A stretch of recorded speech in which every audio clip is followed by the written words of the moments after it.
Assalamualaikum warahmatullahi wabarakatuh. Salam sejahtera untuk kita semua.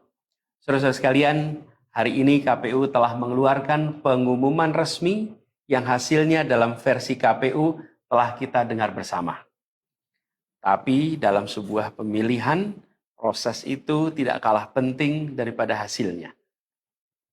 Proses pemilihan itu penting untuk dipastikan terbuka, adil, jujur, bebas dari berbagai macam tekanan. Untuk apa? Untuk menjamin bahwa semua suara yang memenuhi syarat akan didengar dan akan dihormati. Proses pemilihan ini penting untuk dijaga agar memastikan legitimasi, kepercayaan, dan inklusivitas dalam hasilnya. Tanpa proses yang kredibel, legitimasi calon yang terpilih atau legitimasi keputusan bisa menyebabkan keraguan. Maka menjaga integritas pemilihan adalah fundamental untuk kelangsungan demokrasi dan untuk terpenuhinya aspirasi masyarakat secara keseluruhan. Atas dasar itu, izinkan kami menyampaikan pernyataan untuk mendakapi proses pemilu yang sejak awal hingga saat ini. Saudara-saudara sekalian, sepanjang perjalanan Pilpres kali ini, sejak awal kita semua telah melihat dan menemukan begitu banyak ketidaknormalan, kekurangan, dan pembiaran terhadap proses yang tidak wajar, yang tidak pernah terjadi sebelumnya dalam sejarah bangsa ini. Sudah menjadi rahasia umum, berbagai kekurangan ini telah kita temui sejak jauh sebelum pencoblosan. Mulai dari rekayasa regulasi sampai ke intervensi alat negara. Dan semua ini telah menjadi catatan media serta jadi catatan publik. Mas Anies dan saya maju pencalonan sebagai capres dan cawapres ini untuk membawa misi perubahan. Menghadirkan keadilan dan kemakmuran bagi semua. Menegakkan kembali demokrasi dan menunaikan janji-janji reformasi. Dan berdasarkan catatan dari KPU tadi, ada puluhan juta orang yang menitipkan suara kepada kami berdua. Maka demi memperjuangkan suara mereka yang percaya pada perubahan dan tetap teguh hingga akhir, kami memutuskan meminta tim hukum Timnas Amin untuk maju ke Mahkamah Konstitusi dan menyampaikan kepada majelis hakim serta publik luas tentang berbagai kekurangan dan penyimpangan yang telah terjadi selama proses Pilpres kali ini. Terlalu banyak temuan-temuan tentang proses demokrasi yang tidak berintegritas ini yang telah dikumpulkan oleh tim hukum Timnas Amin. Semua ini nanti akan disampaikan oleh tim hukum kepada Mahkamah Konstitusi. Kami mempercayakan sepenuhnya proses ini kepada tim hukum yang dipimpin oleh Saudara Ari Yusuf Amir.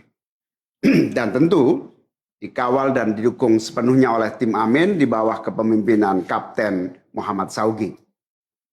Kami menyerukan kepada seluruh relawan dan pendukung, mari kita dukung sepenuhnya tim hukum berjuang di jalan konstitusional yang telah tersedia secara sah. Dan kita semua akan terus menjaga etika demokrasi, menjaga suasana kedamaian dan persatuan.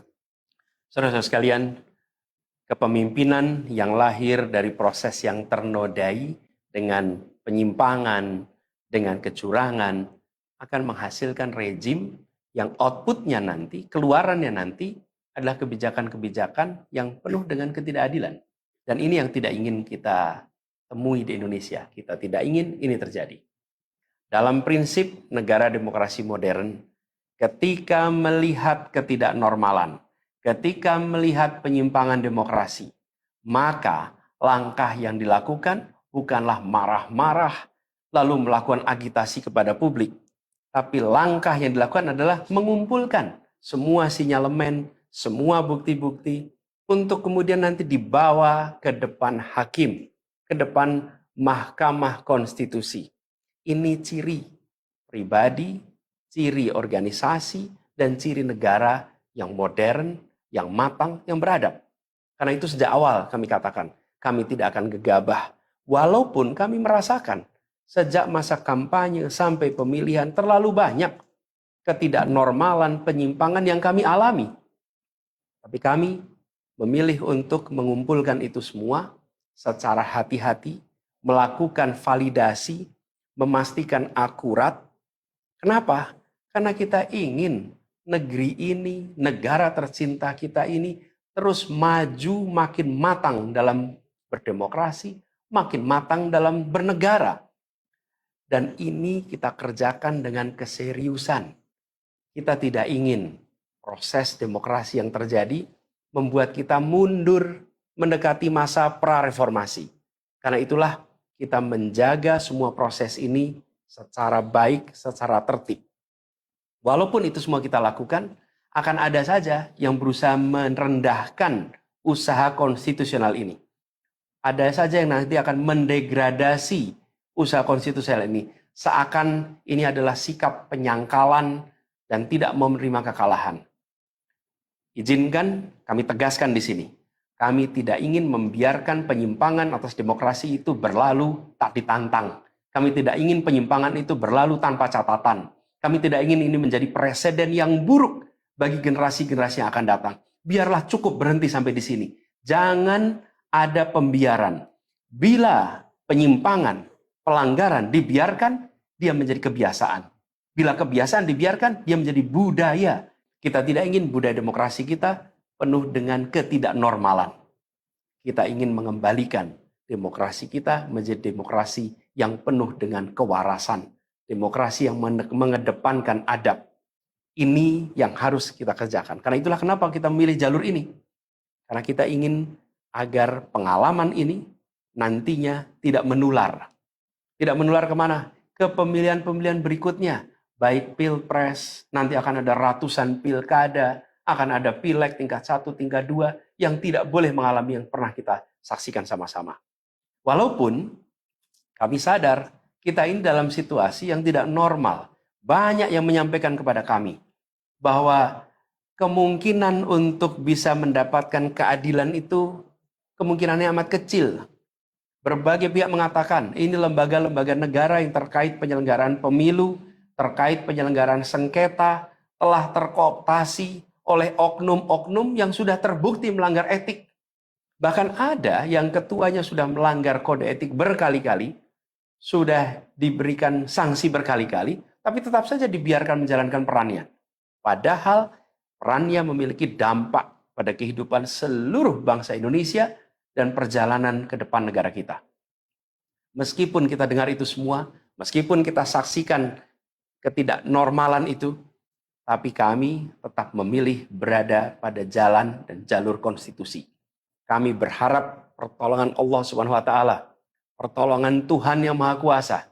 Semoga Allah bukakan, Allah teguhkan hati para hakim konstitusi itu untuk mereka bisa imparsial, untuk mereka memiliki keberanian, untuk mereka mengambil keputusan yang adil, keputusan yang benar, keputusan yang nantinya akan mereka pertanggungjawabkan di hadapan Tuhan yang Maha Kuasa. Keputusan yang akan mereka pertanggungjawabkan di hadapan sejarah perjalanan bangsa Indonesia, yang akan dipertanggungjawabkan di depan anak cucu mereka di kemudian hari. Ini adalah harapan kita, dan kami yakin insya Allah mereka akan bisa menjalankan apa yang menjadi harapan dari kita semua. Mari kita terus jalankan perjuangan ini dengan menjunjung tinggi etika, menjaga kedamaian dan persatuan. Kita dukung langkah tim hukum, dan kita biarkan segala temuan itu nantinya disampaikan dan menjadi rekam sejarah yang tercatat secara resmi dalam lembaran risalah-risalah Mahkamah Konstitusi Republik Indonesia. Ini biar menjadi catatan, biar catatan pengingat, catatan yang penting bagi perjalanan Republik ini, perjalanan bangsa ini di masa yang akan datang. Seperti saya katakan tadi, jangan sampai ini berulang lagi. Dan izinkan kami mengakhiri dengan menyampaikan terima kasih. Kami sampaikan terima kasih kepada semua yang telah bekerja keras, kepada seluruh tim yang telah bekerja sepenuh hati, dengan luar biasa hingga tuntas, dan kepada seluruh pendukung, seluruh simpatisan yang tak henti menguatkan kami Kami juga ingin sampaikan apresiasi atas kepercayaan yang diberikan kepada kami. Dan izinkan kami juga mengirimkan rasa apresiasi kepada orang-orang berintegritas yang ada di dalam penyelenggaraan pemilu. Orang-orang yang memilih untuk menjaga integritasnya, yang tahan dalam tekanan, tak goyang dalam iming-iming, tapi tetap bekerja dengan jujur, dengan berintegritas untuk menghasilkan pemilu yang baik. Terakhir, kami ingin tegaskan sekali lagi, apapun takdir yang ditetapkan oleh Allah Subhanahu wa taala, oleh Tuhan Maha Kuasa nanti, kami akan bersama dengan gerakan perubahan. Insya Allah gerakan ini akan terus bergulir, membesar ke depan, dan membawa perubahan-perubahan yang baik, perubahan-perubahan yang diperlukan oleh bangsa ini. Terima kasih, salam hormat untuk semua. Semoga Allah Subhanahu wa taala meridhoi perjuangan kita. Assalamualaikum warahmatullahi wabarakatuh.